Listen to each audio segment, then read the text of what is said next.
ప్రార్థన మన జీవితాల్లో అద్భుతములు చేయగలదు. ప్రార్థన మన జీవితాల్లో ఆశ్చర్య కార్యాలను జరిగించగలదు.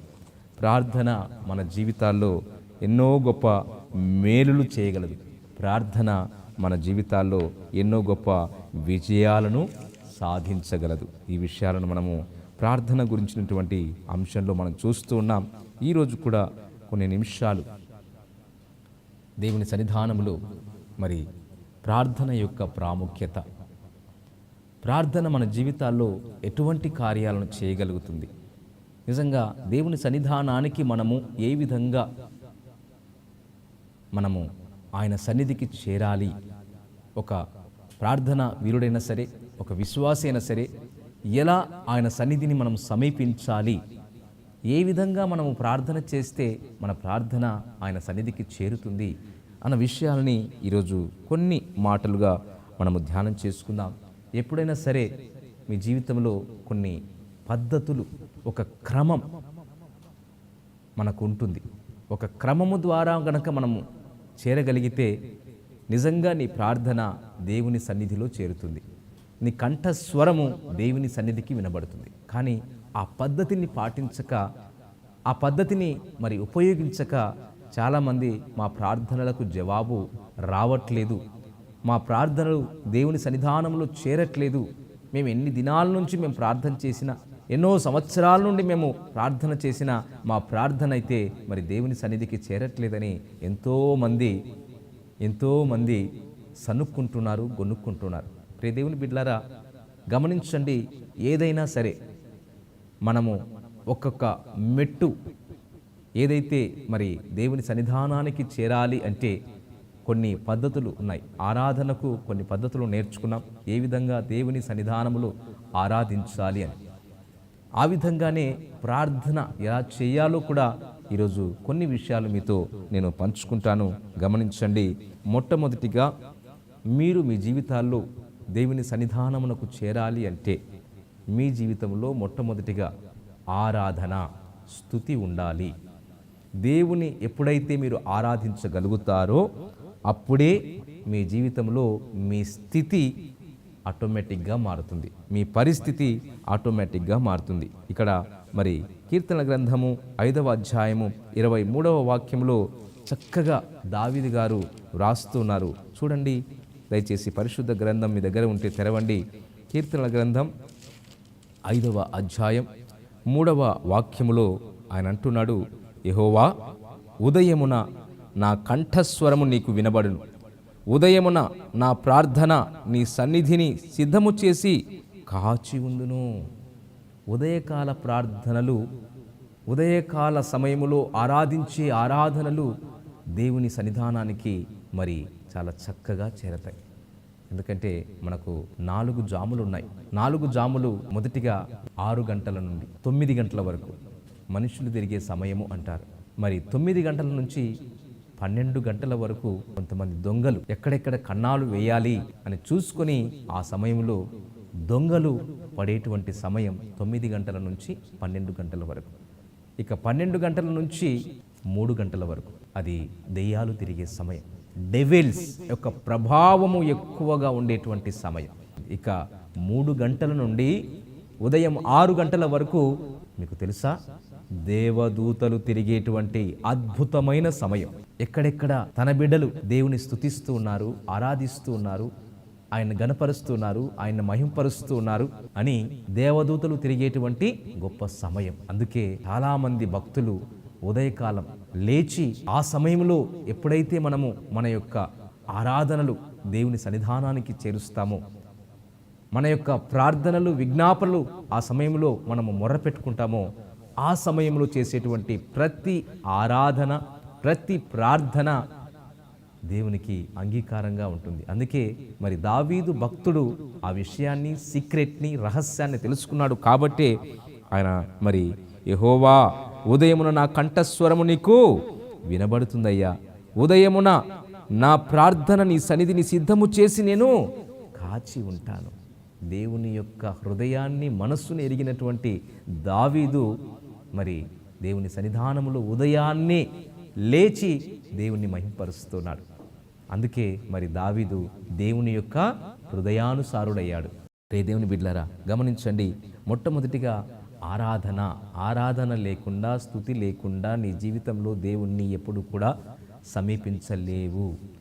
దేవుణ్ణి స్తుతించాలి. దేవుని పాదాల చెంత మనము ఎప్పుడైతే దేవుని స్తుతిస్తామో ఆ స్తుతి దేవునికి మరి ఎంతో ఇష్టపూర్వకంగా, దేవునికి ఎంతో మరి ఆగ్రానించేటువంటి స్తుతిగా, ఆరాధనగా ఉంటుంది. కాబట్టి మొట్టమొదటిగా దేవుణ్ణి స్తుతించాలి. అంతేకాదు ప్రకటన గ్రంథం 4వ అధ్యాయము 8వ వాక్యంలో చూడండి, ఒక మాట అక్కడ రాయబడి ఉంది.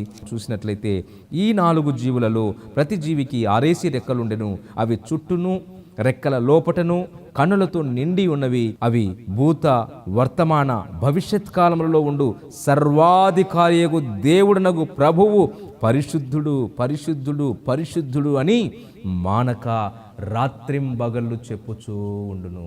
ప్రియ దేవుని బిడ్డలారా, దేవుని సన్నిధానములో చేసేటువంటి స్తుతి ఆరాధన, సర్వాధికారియగు దేవుడు పరిశుద్ధుడు, పరిశుద్ధుడు, పరిశుద్ధుడు అని చెల్లించే నీ స్తుతి ఆరాధన ద్వారా దేవుని నువ్వు సమీపించాలి. ఉదయాన్నే లేవాలి, మొట్టమొదటిగా స్తుతి ఆరాధనతో దేవుణ్ణి నీవు సమీపించాలి. ఆ తర్వాత నీ జీవితంలో ఏమైనా దేవునికి అనంగీకారంగా ప్రవర్తించావేమో, దేవునికి అయిష్టంగా జీవించావేమో, దేవునికి వ్యతిరేకంగా నువ్వు నీ జీవితంలో మరి ఏ పాపాన్ని, ఏ దోషాన్ని కలిగి ఉన్నావో, మరి విడిచిపెట్టలేని పాపము ఏదైతే ఉందో, ఇదిగో ఆ పాపమే నేను ఒకరోజు పట్టిస్తుంది. కాబట్టి మరి దేవుని సన్నిధానములో అతిక్రమములు దాచిపెట్టువాడు వర్ధిల్లడు, వాటిని ఒప్పుకొని విడిచిపెట్టువాడు కనికరము పొందును. ముందుగా ఆ తర్వాత మరి మనం చేయవలసింది పాపపు ఒప్పుకోలు. బయటికి వెళ్ళినప్పుడు దుమ్ము ధూళి ఎలాగైతే మనల్ని అంటుతుందో ఆ విధంగానే మరి మన జీవితాల్లో మన ఆత్మకు పట్టినటువంటి మలినాన్ని దేవుని సన్నిధానములో కడుక్కునేటువంటి వారముగా మనము ఉండాలి. రే దేవుని బిడ్డలారా, మరి అంతేకాదు మన జీవితాల్లో ఎప్పుడైతే పాపపు ఒప్పుకోలు కలిగి ఉంటామో అప్పుడు మన జీవితాల్లో అద్భుతమైనటువంటి దేవుని సమీపించేటువంటి ఆ యొక్క కృపను మనం పొందుకోగలుగుతాం. చూడండి, మీకు ఆ విషయాన్ని కూడా చూపిస్తాను. యోహాను రాసిన మొదటి పత్రికలో అద్భుతంగా ఉంటుంది. చూడండి, యోహాను రాసిన మొదటి పత్రిక 1వ అధ్యాయం 9వ వాక్యం 7వ వచనం నుంచి అయితే ఇంకా బాగుంటుంది. అయితే ఆయన వెలుగులో ఉన్న ప్రకారం మనమును వెలుగులో నడిచిన ఎడల మనం అన్యోన్య సహవాసము గలవారమై ఉందుము.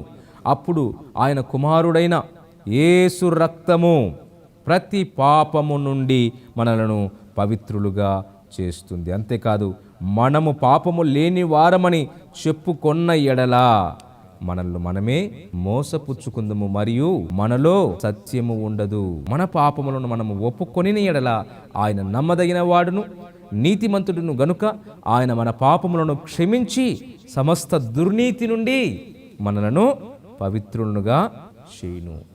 పాపపు ఒప్పుకోలు మన జీవితంలో ఉండాలి. పాపాన్ని కప్పెట్టుకొని, పాపాన్ని దాచిపెట్టుకొని దేవుని సన్నిధానాన్ని సమీపిస్తే, ఆయన్ని స్తుతిస్తే, ఆరాధిస్తే మాత్రము ఏ మాత్రము ఎందుకంటే మరి మన మొరలను వినటానికి ఆయన చెవులు మందం కాలేదు, సహాయం చేయటానికి ఇదిగో ఆయన చేతులు కురచ కాలేదు. అయితే మన పాపములు ఆయనకు మనకు మధ్యలో అడ్డు వస్తున్నాయి కాబట్టి దేవుని సన్నిధానానికి నీ ప్రార్థన వెళ్ళట్లేదు అనే విషయాన్ని, వాస్తవాన్ని నువ్వు గుర్తించాలని ఈరోజు దేవుడు నీతో సూటిగా స్పష్టంగా మాట్లాడుతున్నాడు.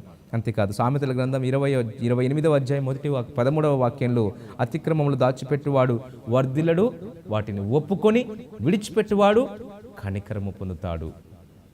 అంతేకాదు, మరి లూకాసు వార్త 18వ అధ్యాయం 13వ వాక్యంలో మనం చూడగలం, అక్కడ సుంకరి పాపి.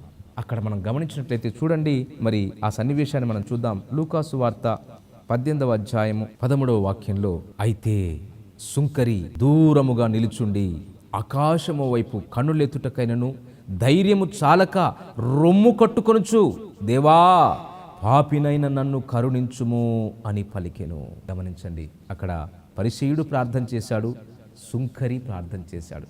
కానీ పరిసయ్యుడు తన నీతిని దేవుని సన్నిధానములో వెతుక్కున్నాడు. కానీ సుంకరి, ఇదిగో పాపినైన నన్ను కరుణించుమయ్యా, నీ వైపు నేను కన్నులెత్తటానికి కూడా అర్హత లేని వాణ్ణి అని దేవుని సన్నిధానములో మొర్ర పెట్టుకున్నప్పుడు, ఇదిగో ఎవరి ప్రార్థన అంగీకరించబడిందంటే సుంకరి.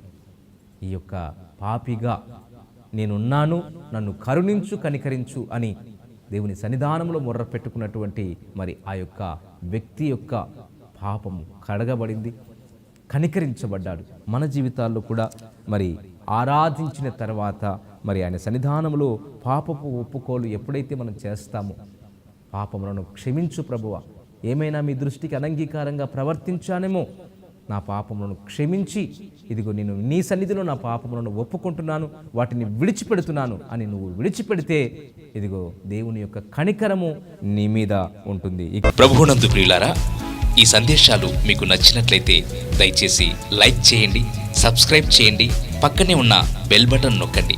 ఈ సందేశాలను దయచేసి 10 మందికి షేర్ చేయమని ప్రభువు నామమున ప్రేమతో మీకు మనవి చేస్తున్నాం. Thank you. Praise the lord.